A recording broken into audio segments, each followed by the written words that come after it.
It's day 6, y'all. Welcome back to another sit and spin.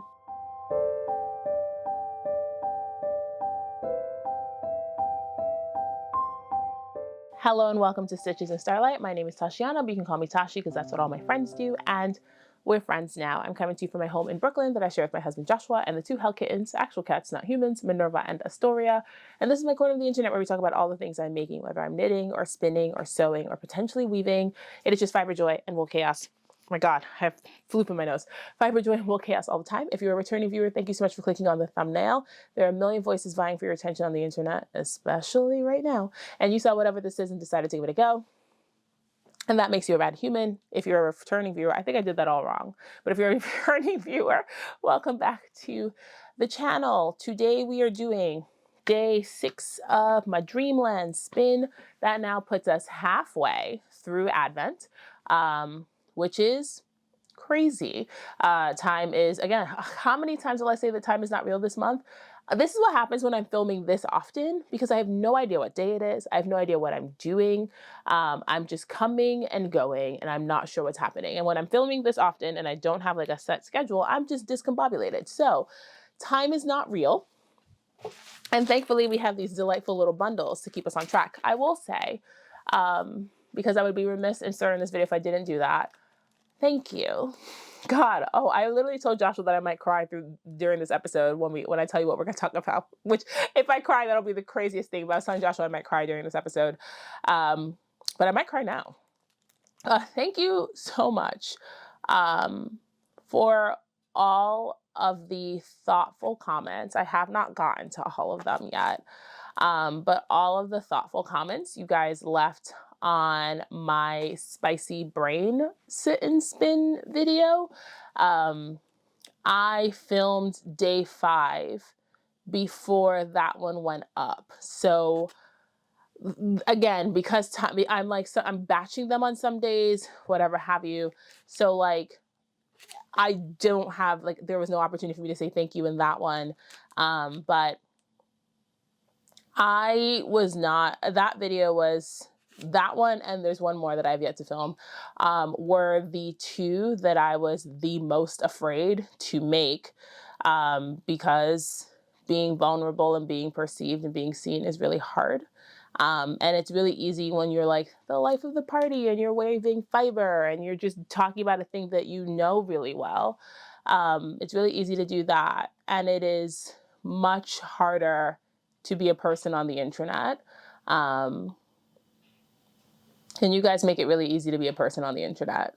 I don't know if there's a better way to say that than to say that you guys, y'all, the people who, honestly, the people who show up for Vlogmas, obviously there's a different, you know, your viewership goes down, blah, blah. Vlogmas is not everybody's vibe. And obviously the sit and spins are not everyone's vibe, but the people who show up for the sit and spins and the people who meet me meet me wherever they are, you guys make it easy to be a person on the internet. So to all of you who shared your own adventures and your own journeys, I was like, ooh, not me crying in the club. To all of you who shared your own adventures and your own journeys, and did a little bit of vulnerability work of your own, thank you. Thanks for making it easy to be a person on the internet. Yeah, so hopefully that continues, because once we get to, I'm keeping it towards the end of the month for when I have mental energy, when we start talking about other honest things. Hopefully that tracks. But yeah, I was really blown away by how thoughtful some of the comments were and how nuanced, and also how many people had similar. I mean, I kept saying, I'm not special. Like I said that multiple times in the video. I'm not special. My journey's not special. Like my lived experience is not special. But it was also really cool to just see how not special I am, and like have people share their own adventures. So like, yeah, if you're out there and you're still muddling your way through, you're not alone. There are lots of people right there beside you figuring that out. And I think that helps. So I did want to say that because, again, I don't know what order these videos are going up in anymore. I am just filming them when I can. And also like, and doing my best to avoid spoilers. But we are opening day 6 today. So the present dance first.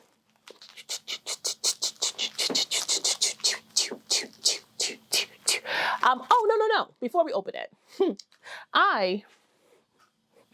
in peak Chaos Gremlin, realized that I have way more storage bobbins than I thought I had. So instead of plying, I just wound off more singles onto storage bobbins. Apparently I bought 8 of these when I bought them, which is a silly amount of storage bobbins. No one should have this many. So I will eventually ply, but I found 2 more. So I guess there must be fiber on some of them, whatever have you. But the bottom line is I found some. So, sorry for screaming. Sorry for screaming.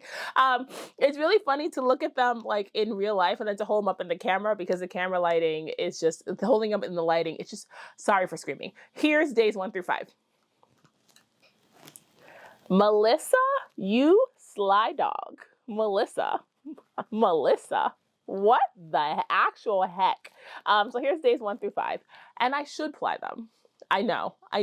But also, it's really fun to do this. I can probably only hold 1 more bobbin. So I can probably hold days 1 through 6, and then I have to ply them. I have to.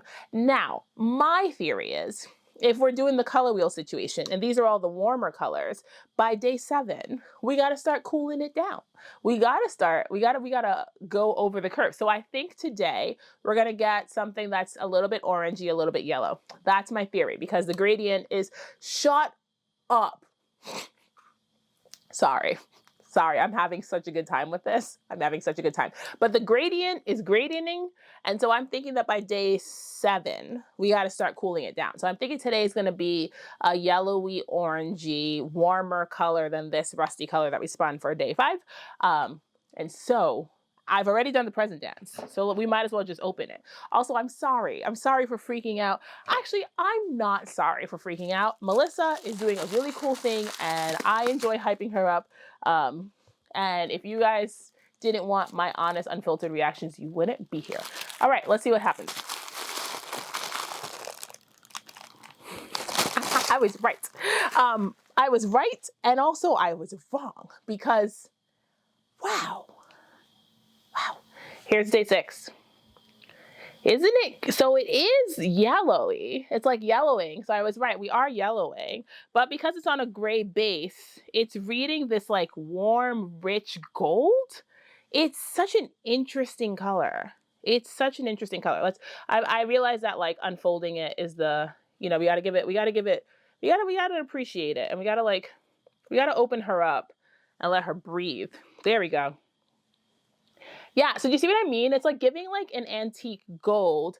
It's rose gold.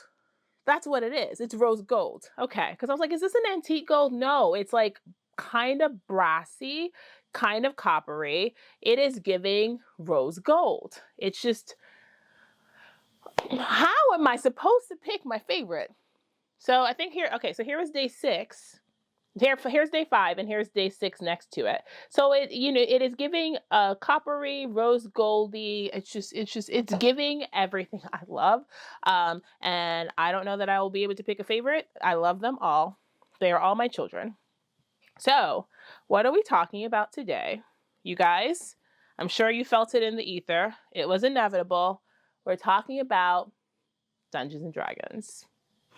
I think we all knew the D&D episode was happening, right? None of us are surprised that I am doing an episode where we talk about D&D. Although I don't know what to call it, because the first one was called the one where we talk about D&D, and then the second one was called the one where we talk about D&D again. So I don't know what I'll call it this year. But I did do, that is one of the episodes that there might just always be a through line, is every time I do a Vlogmas situation, I will probably do an episode where we talk about Dungeons and Dragons, because I love it so much. God, there are so many ways that D&D has just enriched my life. Like, just thinking about it from I think I've said this a few times, but I love narrative. Like, I love a narrative structure. I love story. I just have to make sure my hair is not in the way. I love story. I love storytelling. And then there's just I love escapism. There are so many reasons I enjoy Dungeons and Dragons. There's so many reasons why I enjoy watching people play it. Oh, I'm wondering, I hope my wheel is not too chattery today, because I did not stop and oil it, because that would require foresight. And what is that? There are so many reasons why I enjoy Dungeons and Dragons. And so I think the smart thing would have been to watch the last 2 episodes that I did where I talked about Dungeons and Dragons and see what sort of like what the format was, but I didn't do that. So we're just going to talk about D&D while I spin fiber. I remember. So in 2023, I was telling you guys that my Spelljammer campaign was starting, because in 2023, we did a session 0 and we were in the process of building characters. And I had told you guys about my concept for my artificer. Well, that campaign has ended. We played our last game the last week of November. So we played for about 2 years. We made it to level 17. And we ended that story in a way that felt really fulfilling. And then when I was saying that if I cry, I will cry, because I had to say goodbye to Nini. And it was a joy being in their skin. So I think at the time I told you guys that I was building an artificer for 2 reasons. All of my characters before then were charismatic characters. So I played a sorcerer. My first character was a ranger rogue who had high charisma, because I wanted to be able to intimidate people. That was literally the only reason Marigold had high charisma, so I can intimidate people. And then I played a sorcerer, an aberrant mind sorcerer, who had a 20 charisma. And then I played a hexblade warlock oathbreaker paladin multi-class, who also had high charisma. And so the thing about having high charisma is you sort of default to the face of the party, because you need to, roll persuasion checks and blah, blah. And I was like, I don't want to do that. Also, at the time, I was just sort of starting to explore unmasking. And so like having to be the face of the party felt like a lot of work. And I was like, there are definitely going to be some days where I am not going to have maybe the energy necessary to be the face of the party and do it well. And I was like, what if I gave myself a character that could maybe not necessarily take the back seat, because that seems silly, but what if I gave myself a character who felt like me? Like I was going to be playing Nini. What if I made a character who was like me, so I didn't have to try so hard, while I was also doing a bunch of like work as Tazhi? Like while Tazhi was doing a bunch of work, what if I made a character that wasn't so antithetical to who I was and who I was becoming that it would become a chore to play them? Like I wanted Nini to always feel like coming home. And if I was playing this like high charisma face of the party character, there's no universe where they would always feel like that. So I made an alchemist artificer, and their name, and I can't remember how much I told you last time, because I don't even know if I had picked a name, but their name was, oh God, this is so obnoxious. So Nini was the vessel for the spiritor of knowledge in Sylvania, and their name was Their Magnificence Ninaros Kitioi. And they went by Nini. And I think, God, I wish I remember what I told you guys, because I think I was in the middle of writing Nini's backstory. But Nini was a fawn, satyr, whatever have you. They're about the same. A fawn satyr who grew up in Sylvania, became a vessel for the spiritor of knowledge at a very young age. And then there is a call to adventure, and they leave home at the age of 35, and they join this crew. We were playing a Spelljammer game, so we were essentially not necessarily space pirates. We were doing a reverse fetch quest. So we were left this ship by someone who had this interaction with all of the characters. And when she died, she left us the ship, and we had to crew the ship for a year and a day. And she left us these items that would grow with us. And after a year and a day, we could choose to stay with the ship or leave it or go on to something else. But at the end, it ended up with a really big reward. There were a bunch of reasons to join the ship, but we were essentially strangers. And this table the people at the table were people we had all played with before. So my DM had run 2 games, and then pretty much combined her 2 tables into like one big table. And I only played with all like femme people. Like I don't know that I made, God, Just gonna say this out loud. I don't know that I'm made for cishet male energy at a D&D table. Every time I've done it, it has not been my vibe. The type of D&D that I play is very, again, narrative driven. It's very like empathy driven. We get into the weeds with like feelings a lot of the time. And yeah, there's combat, blah blah, there's stakes, but I'm in it because I want to feel things, and that doesn't always seem to be the same approach that other people have to the game. So it's a very queer, very femme energy table. And so that's where we were. So Nini, gets roped up into this. I was telling you Nini's backstory. So here's how I wrote Nini. So Nini is a satyr faun who is also not. Nini is a changeling. And Nini came from a family of super spies. And Nini, when Nini was very young, Nini's family realized that they would not fit in with the super spies. And the point of this was, what if Nini's parents realized that they had a spicy brain when they were very young, and instead of forcing them to conform to the society that they lived in, they gave Nini an opportunity to thrive somewhere else. That is literally where I started. So instead of forcing Nini to conform to the family of super spies where they would never thrive, they took Nini to Sylvania and essentially put them up for adoption, but also never told them to keep them safe. Because again, when you come from a lineage of super spies who's out there destabilizing governments, you're in danger. And so Nini grew up in Sylvania thinking they were a faun, satyr. I don't even remember what I decided. I think that said Nini was a faun. So grew up in Sylvania thinking they were a faun, never knew anything different. And then the call to adventure comes, they leave home, and all sorts of shenanigans happens. And halfway through the first year of our campaign was when Nini figured out that they were a changeling. And the way Nini figured out that they were a changeling is D&D rules. If a changeling goes down in combat, they revert to their natural form. Only when they come back, you can choose whether they come back in changeling form or in the form that they were in. And so I thought it'd be really fun for everyone else at my table to see Nini go down in changeling form. And then when Nini pops back up in satyr form and just thinks everyone's crazy. It was very fun to just be like, no, this is what I look like all the time. And they're like, no, you look like something else. It's just like, are you all having a collective hallucination? We were like fighting a hag, and I was like, maybe the hag is playing tricks on you. Like, maybe you guys are all having a collective hallucination. This is literally what I look like all the time. I have always looked like this. I've never looked like anything else. So obviously the story plays out. We meet Nini's other family. We meet members of Nini's birth family. Nini was born in Avere of House Estelle. And we eventually meet Nini's dad and Nini's twin brothers. And by the end of the game, Nini's adopted parents, because of course Nini had two mothers. So by the end of the game, Nini's adopted parents formed this like giant collective found family unit with like Nini's birth dad and Nini's brothers. And it was this really wholesome story. And also we were on the run for our lives the entire time. We were out to kill a god. We were doing all sorts of madness.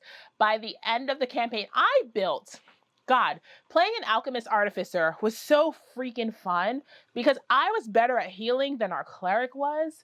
Like, if you've never looked at the artificer, the artificer build, especially an alchemist artificer, you can add your intelligence score to like fire damage, to acid damage. You can also add it to healing. So like if you're rolling cure wounds, you roll like 2d8 or whatever spell level you're casting it at, and then you add your spellcasting modifier. And of course Nini had a 20 intelligence straight out the gate. Of course they did.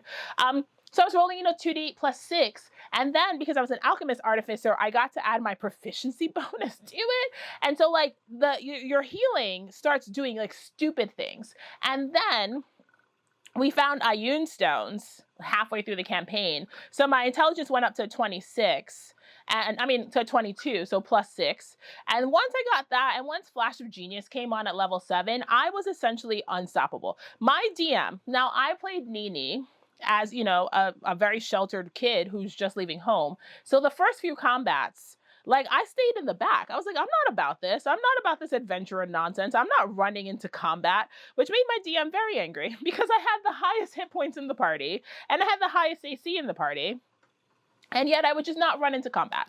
I had the second highest AC in the party. I would just like hang out in the back, and then I would like throw pot shots at the monsters, and then I would heal everybody, and it became impossible. And we knew that the only way Nini was going to find out about Innovare was if Nini went down in combat. And I was just like, really hard to take Nini out in combat if Nini just never wanders into combat.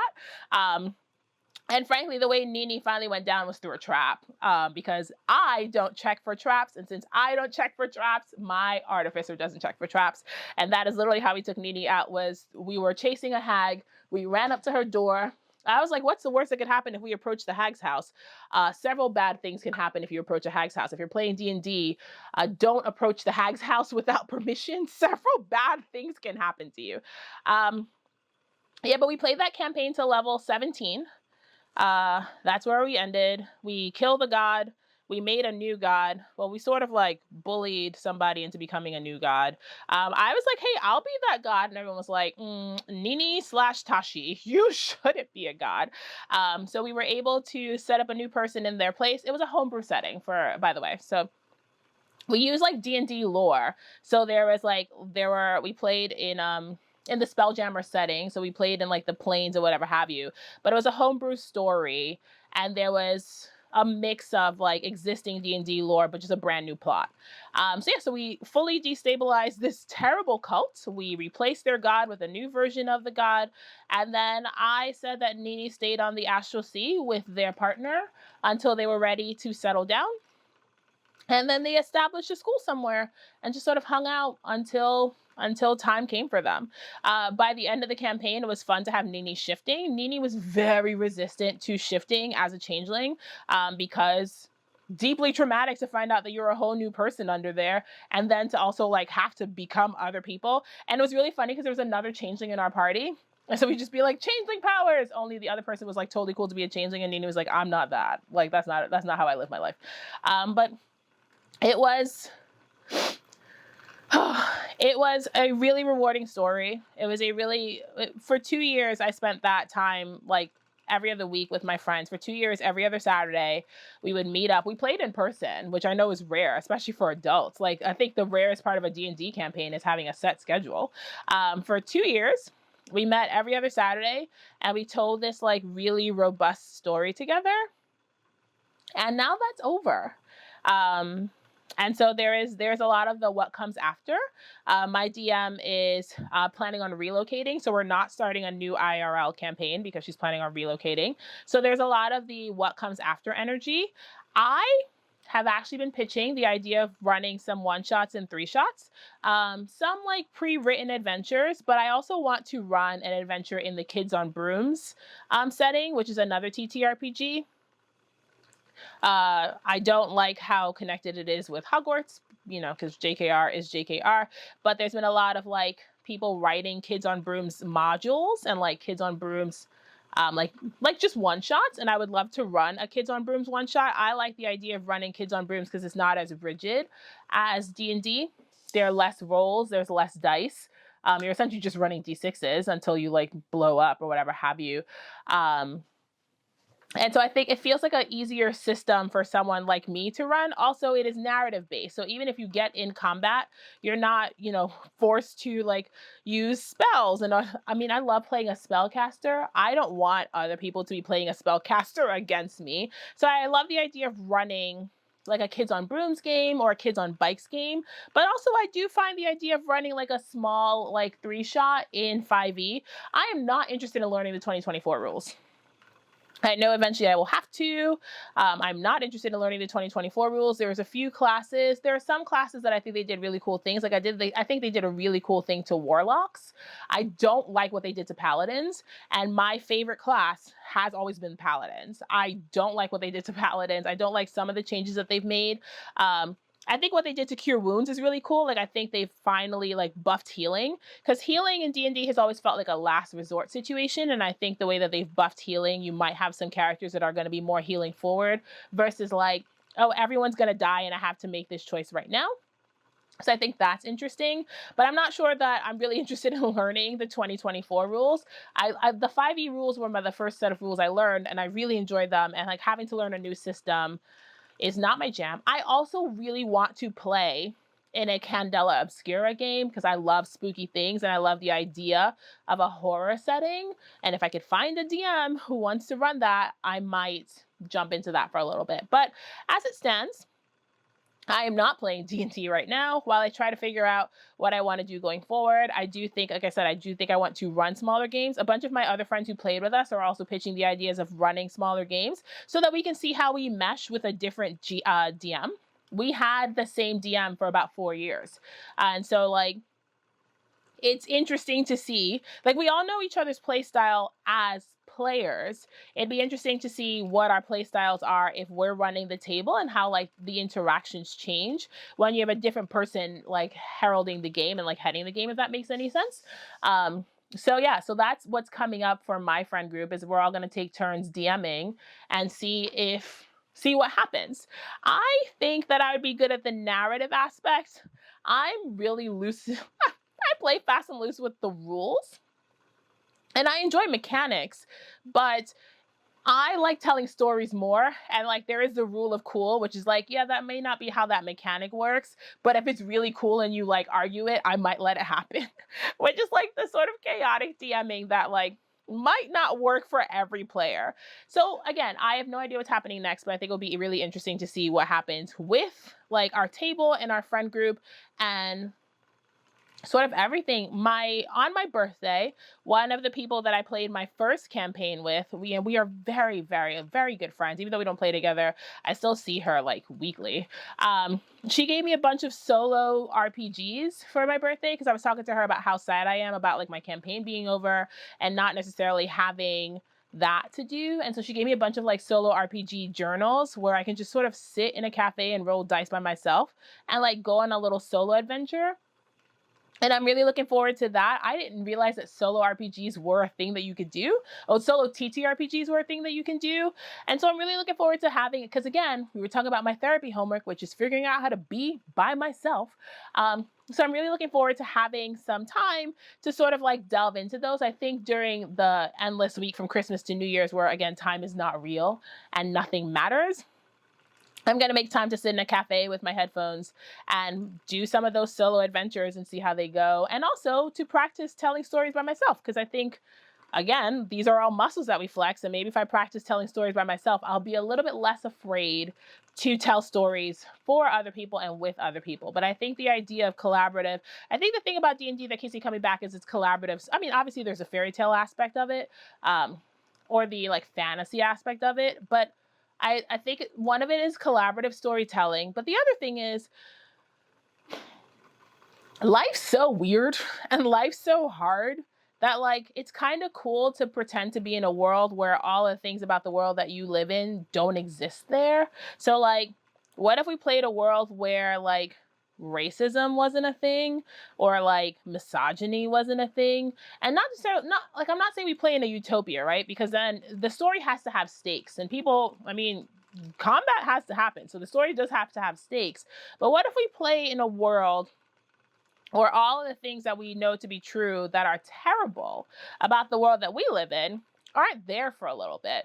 And you can just sort of escape to that place. And then also, like, what if the dice tell the story? Like, you make your choices and then you roll your dice. And sometimes the dice say yes, and sometimes the dice say no. I actually roll dice in my own making these days because, like, when I have too many whips and I don't know what to do, I just roll dice and I wait to see what the dice decide. But I think there's something really lovely about being able to retreat to another place and then also tell a story with people at the same time. Because obviously you can retreat to other places and read books or like engage in that sort of media, but there's retreating to another place and then making your version of the world at the same time is this really lovely thing that I enjoy about playing Dungeons and Dragons. But there's also ways to consume D&D without playing it. And I think that's my other thing about the other thing that I enjoy so much is I love an actual play.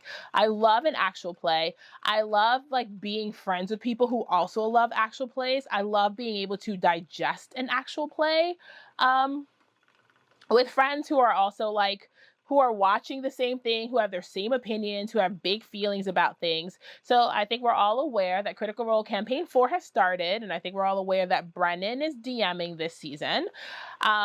I was talking to Jay in our Discord server about like, and Jay made this really like valid point that it is a not useful conversation to compare the two of them because they're two different people. And to go one is better than the other is not a useful conversation to have. Like, what is that conversation adding to the community? How is it making things better? How are we having a robust dialogue when they're both very different? I think it's really interesting. I will say, Campaign 3 was not my favorite, and I have yet to finish it. I really enjoyed I did not watch Campaign 1. I really enjoyed Campaign 2. I was really psyched for Campaign 3, and I did not enjoy it. And I think after all the guests left, I think that's the last episode of CR3 that I watched. I can't remember if I've said this on this channel. I love Calamity. I've watched Calamity multiple times. I put Calamity on when I can't sleep, which is a wild thing to do because Calamity is deeply disturbing. But I put Calamity on when I can't sleep all the time. And I love Brennan's DMing. I love watching Brennan with the Intrepid Heroes. I think Calamity was really interesting to watch Brennan with a completely different table. And so I was really excited to see Brennan. The other thing is because D20 is edited, like you don't know what gets cropped out. And I was really excited to see Brennan in long form. Like what happens if we don't edit this out? No, I definitely do think Critical Roles should be edited. There are definitely some days where I'm like, oh, I don't want to watch this, like cut this out. But I think it's really interesting to watch Brennan in long form and like see these interactions happening. And my God, the thoughts that are behind that man's eyes are incredible. So I've been really enjoying CR4. I've been really enjoying the Mighty Nine animated series. If you're not familiar, so Campaign 1 of Critical Role was Vox Machina. Campaign 2 is the Mighty Nine. Amazon partnered with Critical Role to do an animated series. I just watched episode 5 of the Mighty Nine. My God, I think that was some of the best animation I've ever seen. And I really enjoyed Vox Machina. I think Mighty Nine is so much better. The storyboarding, the pacing. Also, it's really cool to see the party come together in animated format. And then with Vox Machina, because they were obviously playing the home game before they started filming, they drop you in media res, like right in the middle of the action. And the the animated series is this really, it was a seamless job of showing how the Mighty Nine came together. God, and episode 5 is Chef's Kiss. So I've been watching that. I am still catching up on Worlds Beyond Number. Love Worlds Beyond Number. My God, Abria routinely makes me cry when I listen to Worlds Beyond Number and the sound mixing on that is incredible. And I love NADPOD. And it's really fun to go from Worlds Beyond Number, which is this like really serious, highbrow, high fantasy show. And I'm listening to Campaign 3 of NADPOD, which is the one that Caldwell is DMing, and the three lunatics of the Trinivale triplets are just causing mayhem and madness. And it's good knitting. It's like really good background for knitting. I do enjoy putting on a podcast. I love an actual play for knitting. Like it's just, because occasionally you look away, you come back, you look away. Sometimes I do have to rewind things because I've checked out too much as I'm focused on my project. And sometimes I drop stitches because I'm so focused on what they're doing on the TV. That I miss stuff. But I love the actual plays. Since the last time we chatted, do I have a favorite Dimension 20 series? Never After. I think that's what it's called. And it's probably my favorite Dimension 20 series of all time that Brendan has DM'd. But Misfits and Magic season 2 literally put me in the ground. When that season first started airing, I was not in a good mental health place. And that show was I was feeling so many things that like as soon as the episode started, I was crying and I was like, oh no, Tashi, we're going to come back to this when we are adjusted. And I came back to it later. And it's just, there are such talented people in the actual play space. And it is such a treat to get, now obviously these are their jobs, blah, blah, blah, blah. But it is such a treat to watch really talented and really creative people do this really cool thing in a way. And then I find that like watching like experts do stuff, like gives you a little bit more like, not necessarily freedom, but encouragement to sort of flex your own role play chops, to try new things, to like you watch people do cool things with spell work, and then it makes you interested in trying something cool with a similar spell. Um, so yeah, so that's where I am with my D&D adventures right now, is doing some solo TTRPG work, maybe running some one shots next year, inhaling CR4. And God, if I will talk to anyone about CR4 if they let me. I have my favorite characters, like you always do. I have my favorite characters. I love that they're doing this West Marches style. I can't wait to see what the Seekers table does, because that is a table that I'm most excited for, is the Seekers table. I can't wait to see what the Seekers table does, but I am loving what the Soldiers table have been up to. It's a really cool time to be a nerd and to like nerd things. I will say that. Like we went to the Dimension 20 show at Madison Square Garden, which is such a stupid thing to say. Like D&D sold out Madison Square Garden, and we are alive in a time when that happens. It is such a cool time to be a nerd. It is such a cool time to pull out my dice tray and to just I don't know, guys. I don't know. There's something so rewarding about telling story in community, and now we get to do it with like people all over the world, and we get to watch people tell stories, and it's just this really cool thing that is happening against the backdrop of America descending into fascism and everything being terrible. And so like, escapism is important, and I'm very glad we have it.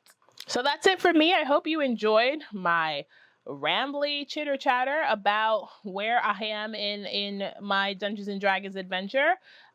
This is now my third campaign that has wrapped up since I've started playing, and it's crazy that like this whole thing started because my husband was talking about his silly nerd show, and I was making fun of him for watching a silly nerd show. So he tried to put on the silly nerd show for me, and the first time it didn't stick, and then the second time he put on his silly nerd show, and I went, oh, I totally understand why everybody likes the silly nerd show. And then I did the extrovert thing, which is immediately look for ways to play the silly nerd game myself.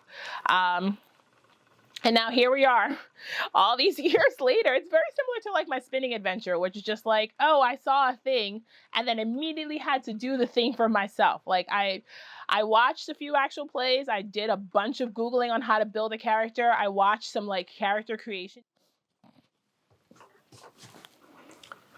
I have no idea where I got cut off, but I was just saying I watched some character creation videos. I did a bunch of Googling. I like hyper fixated like we all do. And I didn't even know if I was going to love this. I remember the first time I played, I was all awkward. I was like, how do I pretend to be someone else? And now it's just, you get to your table and you get to slip on your character like a second skin. It's really fun to play someone new and to figure out who they are. Like my DM did these character questions at the beginning of each session. It was just like, what is your character wear to sleep? What is your character's favorite drink? If your character's magic had a smell, what would it smell like? And it was just really fun to like every session slip on Nini's skin. And so like, sometimes the week would be terrible and I would take the train to my friend's house and I would get there and we would pull out our dice and we would pull out our character sheets and we're going through the ritual. I had a full character binder, like I had a full binder, like an 8.5 by 11 binder that I used to take notes for Nini. And so I would pull out my binder, pull out my iPad because I use D&D Beyond for a digital sheet, pull out my dice, make a cup of coffee, settle in. Oh, someone wanted to talk about knitting. Sorry. Oh my God, I just totally forgot. I knit at every D&D session. In fact, I knit my entire jaunty in D&D. I only knit on that shawl maybe twice while I wasn't at D&D. I knit both sleeves on my study session sweater at D&D. I knit that red sweater that I test knit for Alicia. I knit that entire sweater for D&D. I am always knitting at D&D. Because spicy brains, having a thing to twiddle with and like a fidget toy actually helped me play the game better and helped me pay more attention. So in fact, when I didn't bring knitting to D&D, my DM would pull out something for me to play with because I would just get so distracted if I didn't have a thing in my hands. So I still knit. And someone was like, "Are you still knitting? Do you still knit?" I still knit at session. And then I keep my like pen nearby. And if something happens, I like quickly pull out my pen, write it down, and then go back to paying more attention. I found that I always paid more attention when I had a thing to work on, but I didn't ever bring anything hard. So I wouldn't bring color work to D&D. It was either like the traveler shawl I took to D&D. So even if it was a textured pattern, it was an easy texture. Like the jaunty is half fisherman's rib. Like I could do that, like whatever. I would typically bring sleeves, or I would bring the body of a sweater. So once the color work was done and the yoke increases were done and I just had stockinette in the round, that is typically what I would bring to a D&D game. But yes, I still knit through all of my sessions. There are plenty of pictures I have with like my knitting on the table next to my dice, next to all my supplies. And I think I've shared a few of those to Instagram, but I still knit through all my sessions. And I still knit while I watch actual plays. And it is a very fun way. Well, one, I'm stationary for 4 hours, so it's a very reliable way for me to make progress on a project. But also I've knit so many memories into a lot of my projects. And that's part of how I can just name things directly that I know that I've worked on at D&D, because I remember being in a place, I remember being in a particular session and having my emotional support knitting, which is what my friends call it, having my emotional support knitting nearby while things were happening. But I was like, oh, I'm wrapping up, and I didn't say that. So I didn't want to make sure that I said that, but that's where I am. That's where I'm going, hopefully. I don't know if I have what it takes to be a DM, but I would like to try. And I think that's one of those things like you don't know. You don't know unless you try, and I think I should try. So we'll see what happens. Maybe next year, if I come back for Sit and Spins in 2026. Maybe we'll talk all about it. Maybe if I actually start doing it, you'll hear it during the podcast. I guess if I do start DMing and you guys want to hear about it, let me know in the comments. And I'll tell you about all the ways I'm terrible at it. But yeah, but maybe that'll be a thing that happens for me. And if it doesn't, we'll see. My friends were telling me about like local pickup games, because we have a bunch of gaming stores in Brooklyn. So I might go to some local pickup games in Brooklyn to see if I find other DMs to play with. If my friend's playing a one shot doesn't pan out. I will say finding a table is probably the scariest part of playing D&D, especially the way that I play in D, because I play such an emotional, forward, invested game. That is hard to do when you're with strangers. And then also like D&D is like summer camp, right? So you show up to your table and you've all bought into this like plot hook. So it's like summer camp. You're all doing this thing together. But then if you're trying to do it with strangers, it's kind of scary. So we'll see what happens. I do think I'm going to do some pickup games at like a gaming store nearby just to play with other people.